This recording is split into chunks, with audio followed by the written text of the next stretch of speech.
Salut, c'est Jules, j'ai 24 ans et je suis en 3e année en ingénierie horlogère, filière microtechnique. Aujourd'hui, je vais vous présenter mon école et ce qu'on y fait. Donc les 2 premières années sont un peu plus sciences de l'ingénieur où on va voir différentes matières comme les matériaux, la physique ou la chimie. Et enfin, en 3e année, on va appliquer toutes ces connaissances dans des laboratoires et des domaines plus appliqués. Allez, viens, je te montre.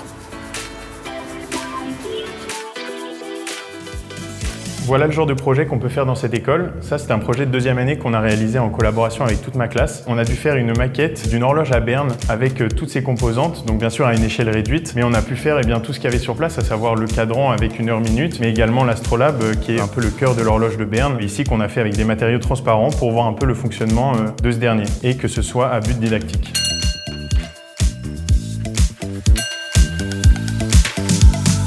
En 2e et 3e année, on fait aussi de la construction assistée par ordinateur. Donc on va développer un mouvement de A à Z en partant de rien. Et une fois qu'on aura développé tous les composants, on les aura mis ensemble et fait la mise en plan de ce mouvement. Une fois qu'il sera validé, on pourra essayer de le développer.